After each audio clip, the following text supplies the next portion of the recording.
Good morning and welcome to Acast's earnings call for the interim report covering the period January to March 2025. Today we have our CFO and Deputy CEO Emily Villatte, who will present Acast results for the quarter. You are welcome to submit questions throughout the presentation using the form below the stream, and we will raise the questions during the Q&A held after the presentation. I'd now like to start the presentation by handing over to Emily. Please, Emily, the floor is yours. Hi, and thank you to everyone for listening in. I'm Emily Villatte, CFO and Deputy CEO of Acast, operating from our Stockholm offices. Unfortunately, our CEO, Ross Adams, was not able to make it today due to illness.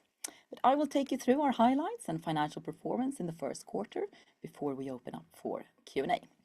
Now, for all new investors listening in, Acast is, in essence, the leading independent podcast network globally. We're uniquely positioned at the center of the podcasting value chain, matchmaking advertisers with podcast creators who want to monetize their content and their highly engaged audiences. So essentially, we bring together creators who produce compelling content to attract listeners, using their creativity to build a loyal audience base. And this high quality content attracts sizable and highly engaged audiences who are highly attractive to advertisers seeking and paying for efficient reach and engagement at scale. And we underpin this with the widest data set in podcasting through our data company, Podchaser, allowing us to drive discovery for podcasts, matchmaking between advertisers and... Sorry to break in, but we need to restart the live. So really sorry, but we need to start from the beginning.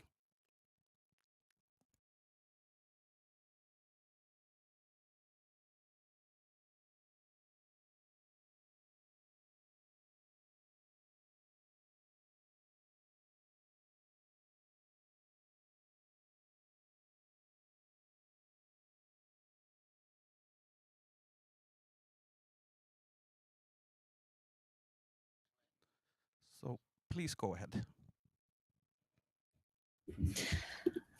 Good morning and welcome to Acast's earnings call for the interim report covering the period January to March 2025. Today we have our CFO and Deputy CEO Emily Villatte, who will present Acast results for the quarter. You're welcome to submit questions throughout the presentation using the form below the stream, and we will raise the questions during the Q&A held after the presentation. I'd now like to start the presentation by handing over to Emily. Please, Emily, the floor is yours. Hi, and thank you to everyone for listening in. I'm Emily Villatte, CFO and Deputy CEO of Acast, operating from our Stockholm office. Unfortunately, our CEO, Ross Adams, was not able to make it today due to illness. But I will take you through our highlights and financial performance in the first quarter before we open up for Q&A. Now, for all new investors listening in, Acast is in essence the leading independent podcast network globally, and we're uniquely positioned at the center of the podcasting value chain, matchmaking advertisers with podcast creators who want to monetize their content and their highly engaged audiences. So essentially, we bring together creators who produce compelling content to attract listeners, using their creativity to build a loyal audience base. And this high quality content attracts sizable and engaged audiences who are highly attractive to advertisers seeking and paying for efficient reach and engagement at scale.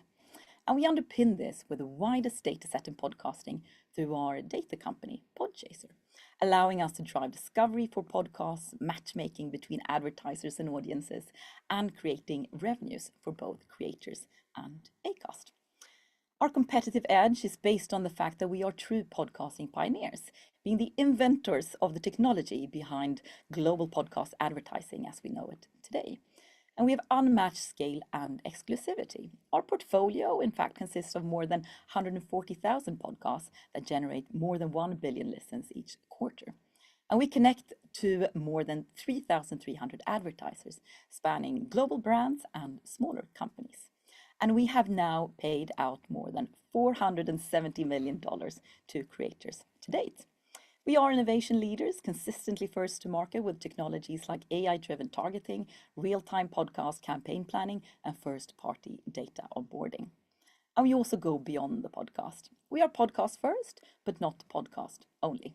We have the capabilities needed to deliver broad omni-channel campaigns that span across social media, video, live events, and more. And in essence, Acast empowers podcast creators and advertisers with global reach, strong monetization, and cutting-edge technology. And we foster and grow relationships with podcasters of all audience sizes and types around the world.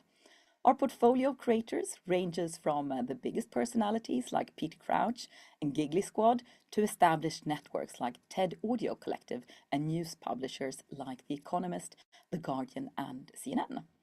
We have heightened focus on increasing monetizable listens, and at the end of the first quarter, we announced an exclusive ad sales deal with The Athletic. Now, The Athletic is a New York Times company covering daily sports stories and the world's biggest sports moments. It's a network with a portfolio of more than 35 high-quality podcasts covering every major sport, including the NFL, Premier League, and F1.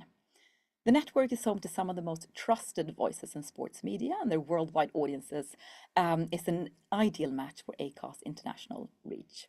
And this partnership will bring over 100 million annual global listens to Acast network. And Acast will have the exclusive rights to audio ads and sponsorships, podcast, video, and branded content across their podcast portfolio.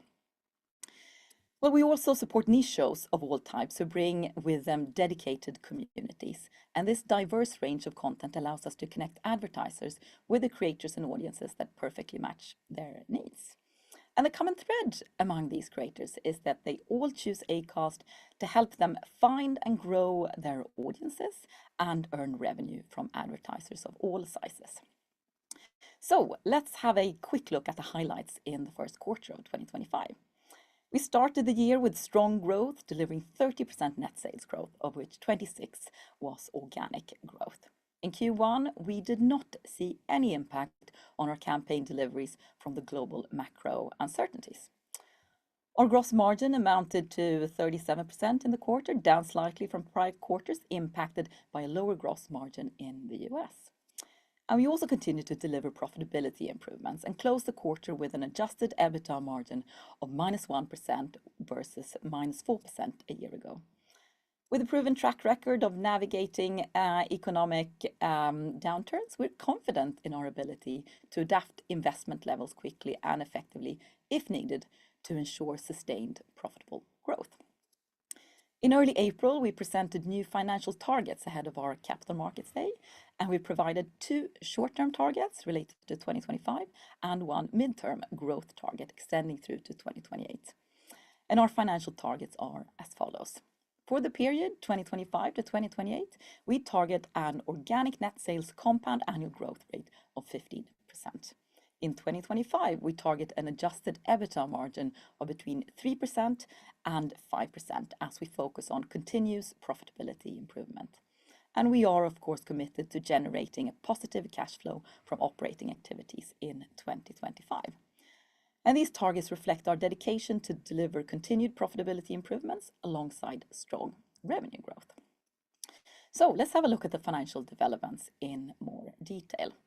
Starting by having a look at our listens and the average revenue per listens.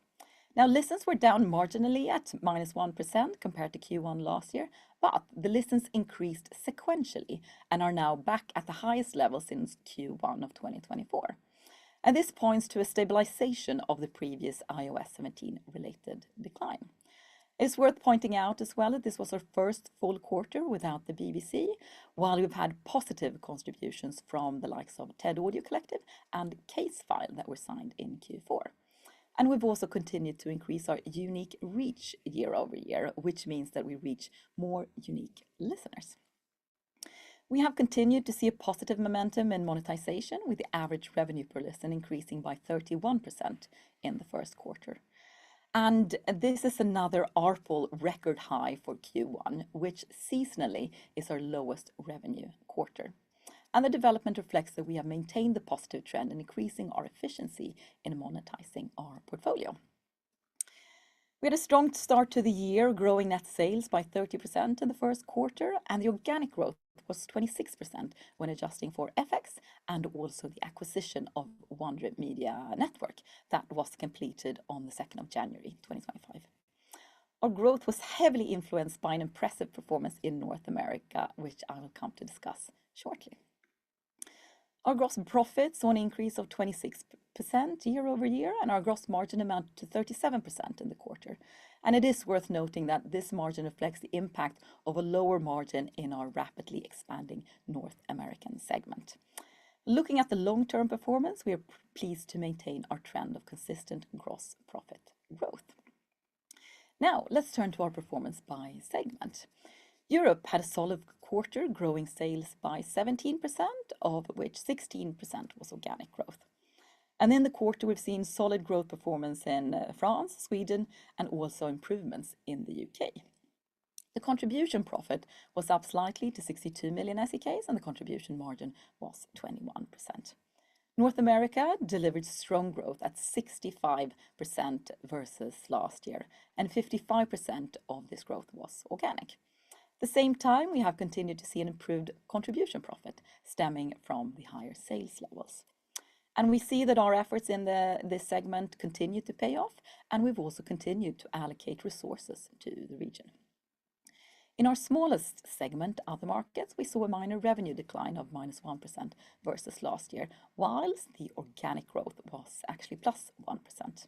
And the contribution profit in that segment was the same as last year.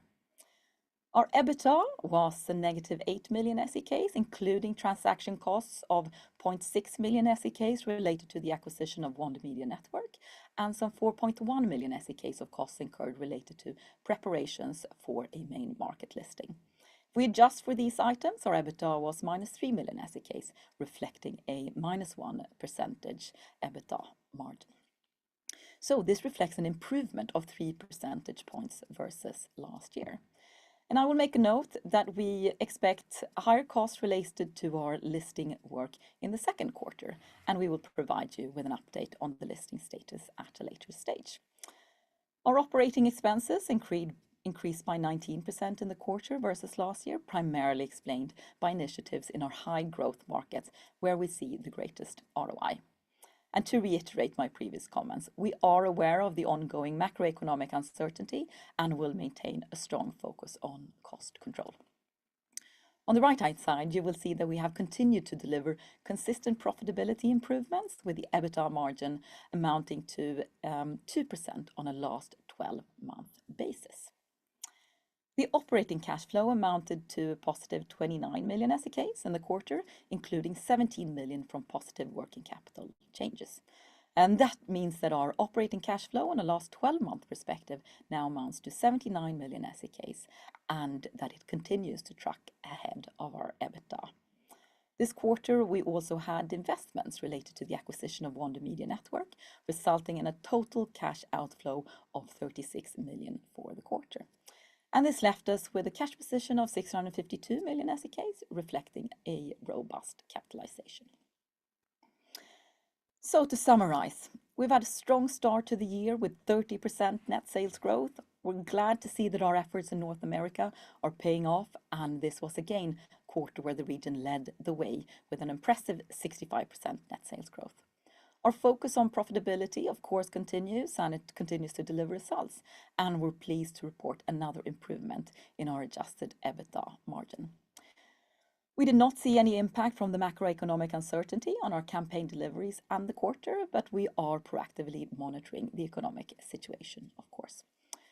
We are firmly dedicated to delivering against our updated financial targets with solid growth, profitability improvements, and positive operating cash flows. We're now moving into the Q&A portion of our session. Please use the message box below and I will make sure to read them out. So first question comes from Andreas at Carnegie. Significant growth in the US. Have you seen any macro impact post Q1, i.e. in April? Thank you for the question, Andreas. Whilst I will not be providing any specific commentary or forecast on Q2, I can reiterate that in Q1 we did not see any impact on our campaign deliveries. And in fact, we had a strong ending to the quarter. We started the quarter a little bit softer and we had a strong ending in March. So that was positive. But when we look to the future, of course, the uncertainty and likelihood of a broader downturn has increased, and we will continue to monitor that as we move forward. Thank you. And we have another question from Andreas. It seems you have been able to take large accounts. What kind of visibility do you have when it comes to their budgets? I think it's been a consistent trend even since COVID that the decision cycles for marketeers have become shorter, which means that we have shorter visibility when it comes to the outlook. But we have good visibility in the near term, and we monitor our bookings, of course, moving forward. But I think since COVID, there's been marketeers out there are more agile, and they are able to make quicker decisions. And in this type of scenario, it's great to have a tech platform like ours that can deploy big campaigns at scale, underpinned by great targeting and technology. So we're well positioned to operate in this environment. Thank you. And we have another question from Andreas. Can you say something on the trends in sell-through rates, ad load, and prices, and if possible, in the various regions? Of course, that's another good question. So the main reason why our average revenue per listen has gone up by 31%, which we're very pleased with, is that we have achieved a higher sell-through rate. There's not been a material change in our ad load, but we have been able to on average, sell more ads per show, and that has driven our ARPL. The pricing has been relatively stable, but what could also be said is that we have been able to sell good sponsorship deals in North America in the quarter, which comes at higher CPMs, but slightly lower gross margins. Thank you. We now have a question from Derek at ABG. Considering the IAC in the quarter, what is the expected timing of the planned NASDAQ main market listing? When we have anything more to report regarding the main listing preparations and execution, we'll get back to you, but I don't have anything further to report at this stage. Okay, a further question from Derek at ABG. Given the growth improvement in Europe, have you experienced a significant pickup in UK demand in Q1? Yes, we did. The UK, in fact, had a solid quarter. You will recall that they had a tougher journey in 2024, flat to slightly down, but we've seen improved momentum in the UK in the start of the year, which is very encouraging. It is still our biggest market when it comes to local market operations. Okay, thank you. And a further question from Derek. Looking at the strong 55% organic growth in the US, how much of the improvement would you say is driven by improving market conditions, and how much is because of your own efforts? I mean, we've seen positive results from our general initiatives in the region dating back a number of years. We've had record-breaking bookings, we've executed larger campaigns, and this trend and momentum has continued into Q1 to your note. We wouldn't say that the strong performance is attributable to any specific events or so forth, but it's consistent efforts over time. But in short, we are operating in a market subject to growth. We have a really beneficial position and the right strategy in place, and we have strong execution, and that is enabling us to deliver this solid growth consistently in North America. And a further question from Derek. From your perspective, why are you outgrowing the US market apart from your successful offering? Is it because of your small market share, 2 to 3%, in combination with a few very large players growing at a slower pace? You're correct that we have a smaller market share in the US compared to, for example, the UK. And it is when you have a good position and your brand and proposition resonates with the market, it is easier to take market share when you're coming from a position of having lower single-digit market share. In the UK, we have a much higher market share and we're more exposed to the macroeconomic environment. So it's I would say it's a combination of our momentum, our positioning, execution of our strategy, and the fact that that there is so much market share to take. Okay, we have a question here from Peter. Could you please increase our understanding of the increased sales and marketing costs to better understand your operational leverage? Absolutely, it's a very good question, and we did deliver operational leverage in the quarter, to your point. And we have continued to allocate resources towards the markets that we deem strategically important and provide the best ROI, for example, markets in North America. And in Q1, these have mainly been channeled through our sales and marketing expenses, as you can see.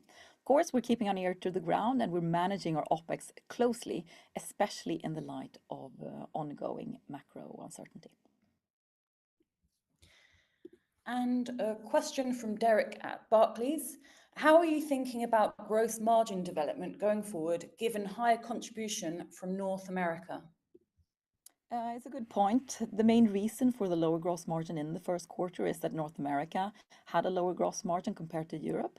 And this is explained by some more competitive negotiations with key podcasters in the market and sponsorship sales on some of these high value contracts. So as North America continues to grow, we're delighted with the growth, and it may have an impact on our gross margin. But we should also note that there's an element of product mix in here. When we have strong sponsorship sales, they come at a lower gross margin, and that has been part of why our margin in Q1 particularly skews towards these high value contracts with sponsorship sales. So that's just a nuance that I would take into account as well. And we have a further question from Derek. What drove the significant organic growth in North America? The organic growth in North America is a continuation of the good momentum that we have. But I will also link it to the prior question related to gross margin. When we sell more host-read sponsorships, and this was an ad product that saw strong, significant growth in Q1, those campaigns come at higher CPMs, which help us drive up our net sales growth, but they come at a slightly lower gross margin. So that's just a nuance. But the organic growth in North America is a continuation of our solid momentum that we have built. And I will also note here that we did close the acquisition of Wonder Media in the quarter. And whilst their standalone revenues do not contribute to the organic growth, this acquisition we've also made because of the great synergies that we can see between our Acast US team and the new Acast Creative Studios team that we have rebranded the Wonder Media sales team. And you might recall in our Capital Markets Day, one of the new great signings and new deals that we've done was highlighted there, whereby Acast Creative Studios will help one of our key clients better help on a big branded series related to mental health. So we're already seeing these synergies flow through and are building a good pipeline that will also support the US Acast growth.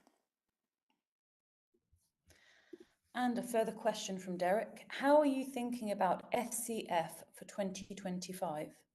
Free cash flows. We love free cash flows. We've guided to having positive operating cash flows, positive cash flows from operating activities for the full year. We started Q1 with positive 29 million SEK in positive operating cash flows. It was interesting to see actually that we were almost able to finance the outgoing cash flow related to Wonder Media Network, which were negative 36. So we almost balanced the acquisition outflows with the cash flows from operating activities. So we feel we're in a good position to continue to make progress, both when it comes to our operating cash flows and our free cash flows. And now we have a question from Richard Kramer. Can you talk about the competitive intensity of ad spend? Do you see some rivals retreating or pausing efforts? And how do you anticipate the move to video podcasts? Thank you, Richard. Great to have you on the call. When it comes to the competitive intensity of ad spend, we've seen a good start to the year, as have other players in digital and audio, but there's been a great spread. I'll not comment on what our competitors are doing. I think as Acast, we have a good strategy, good position, and we're executing on our strategy in good order, and that is helping us drive growth. We didn't see any impact on sort of retreating or people pulling their ad spend in Q1, so that was great to see. Of course, we're monitoring this very closely moving forward.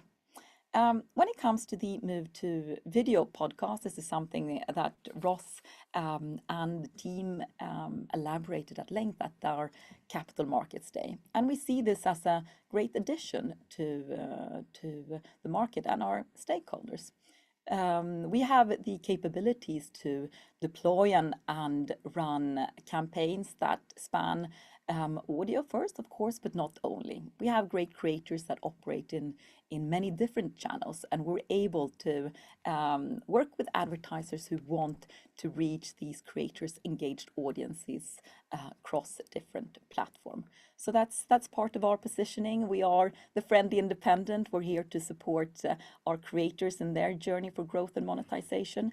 And the wonderful thing is that as we follow them into these different channels, we can also generate revenues and share those revenues with creators. So we think this is a great addition to podcasting.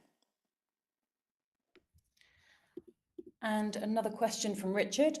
Is access to inventory from top 20 or top 50 shows, which are now no longer exclusive, giving you a larger TAM to sell into? The inventory on our top shows has changed a little bit over the last quarter. You will recall that the BBC stepped out, and actually in Q1 it was the first full quarter when the BBC was not part of our listens portfolio. But we have brought in very commercial content such as TED Audio Collective and Casefile, and this is very highly commercial content with good ad load and great opportunities for both ads and sponsorships.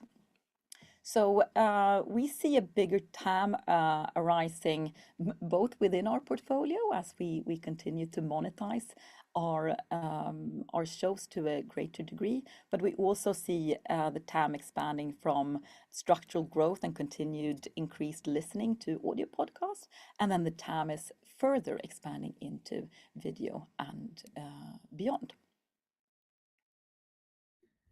And another question from Richard. Do the top-down industry forecasts saying that podcast ads are worth $2.4 billion in the US seem correct to you? It is hard to come to these figures bottom up from yourselves and competitors. I agree that the data that we have within podcasting, I think, reflects the fact that this industry is still at an early stage and growing.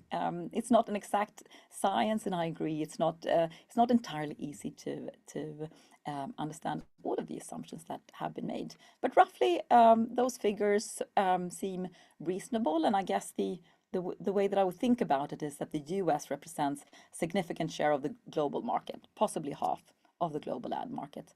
And comparing that US figure to global market figures, it looks like this relation is reasonable. We could argue about the exact number, but the relationship between the US podcasting ad market and the global ad market seems reasonable. Okay, we have a question from Max. What's the reason behind the relisting? Thank you, Max. Great to have you on the call. It is part of our company journey, and this will strengthen our credibility and enables for a broader investor base. And we'll get back when we have something more to report.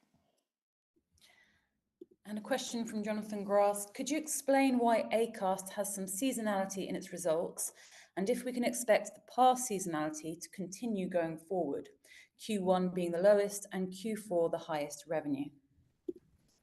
Of course, yes. Ads business is a seasonal business where advertisers will spend in the year they will spend the most amount of money in Q4, and this is to follow the consumer. In Q4 and leading up to Q4 and Q3, we have Black Friday coming up, and then the holiday season. So it's a natural season for higher consumer spend.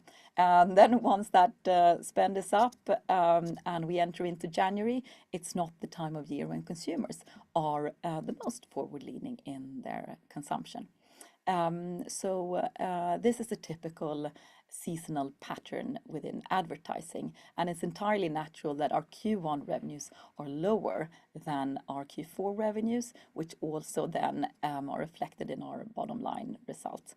But all things equal, the same seasonality would be expected this year. We have a question from Peter.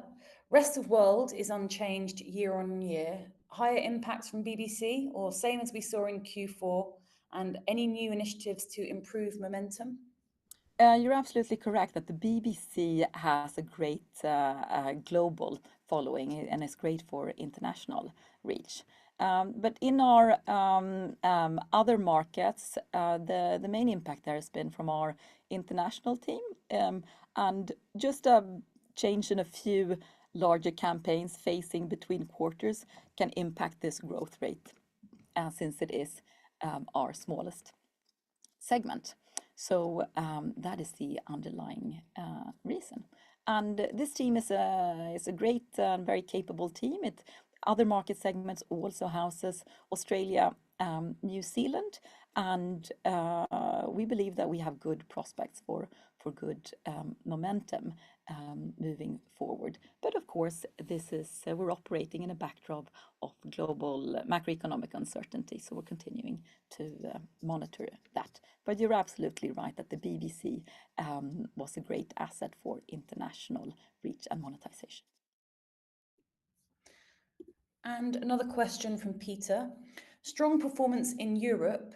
Any other market that you would like to highlight? I mean, of course, we've spoken about North America, where US is the largest market. And within Europe, we spoke about improved momentum in the UK, which is fantastic to see, but also good momentum in the likes of Sweden and France. And a question from Ramil. How do you recognize Wonder Media Network margins across the P&L? What kind of gross margins do they have? The Wonder Media Network margins standalone are slightly lower than the Acast gross margins. And this is a team that works with production efforts. So production-related costs also go into the cost of sales element of the P&L for Wonder Media Network.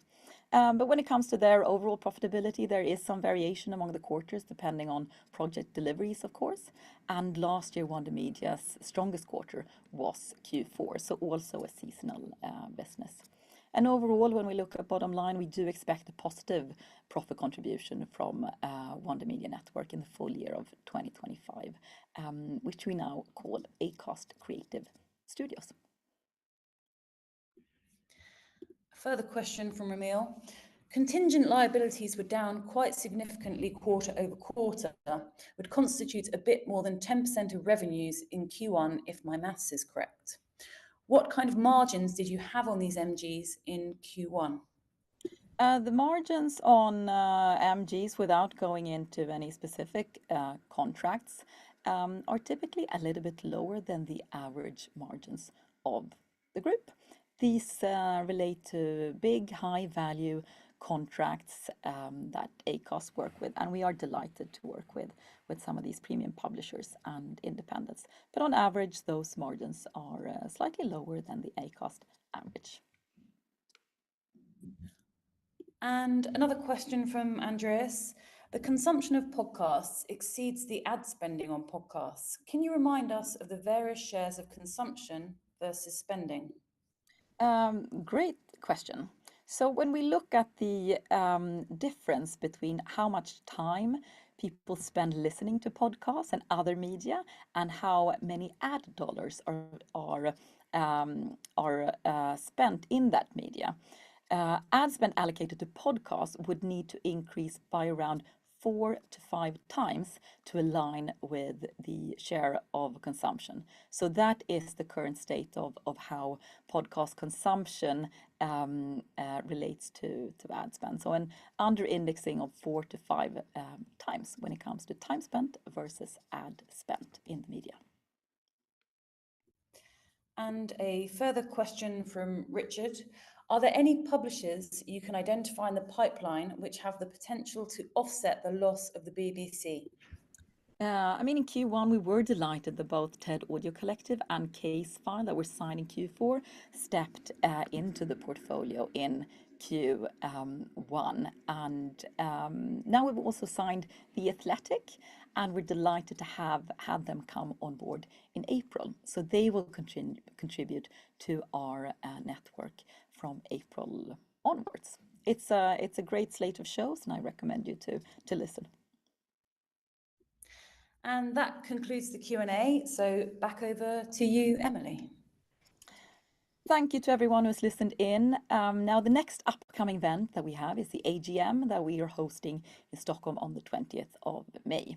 Our Q2 report will be released on the 25th of July, and you're welcome to join us for that presentation as well. And don't forget to follow us on investors.acast.com or Acast blog, or listen to our financial results as a podcast. You can also visit our investor relations website to sign up for press releases, news, and financial reports. And this concludes our Q1 2025 earnings call. Thank you.